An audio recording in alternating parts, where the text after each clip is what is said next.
prove that cosecant x minus 1 over cotangent x equals cotangent x over cosecant x plus 1 is an identity.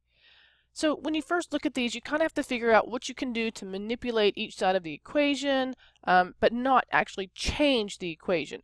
So what could I do to the left-hand side to help me solve it with actually not changing what's there? Well, I could multiply the top and the bottom by the denominator on the right-hand side.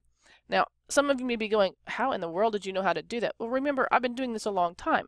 Sometimes you're just going to have to play around until you find something that works. And that's the whole purpose of all these proofs, is so that you can get comfortable with choosing the correct identity and or ways to get there when you're learning how to solve them.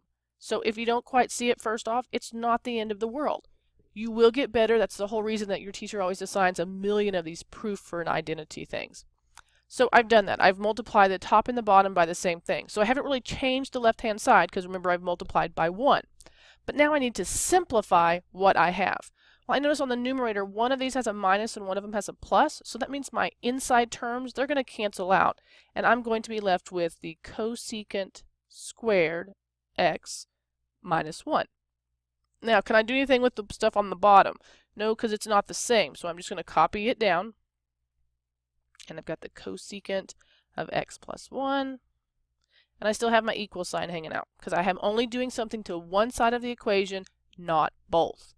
So I can go ahead, let's simplify a little bit more. Well, I know that numerator appears in identity. It's the same thing as the cotangent squared of x over, and I still got that nasty looking denominator. So I've got the cotangent of x times the cosecant, the cosecant of x plus 1.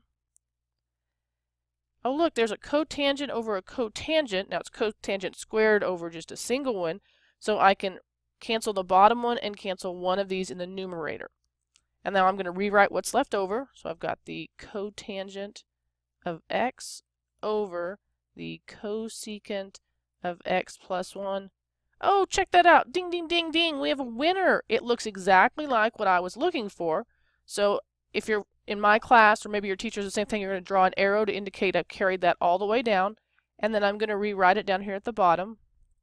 And what I notice is now that the left-hand side equals the right-hand side, so I have proven that this is an identity.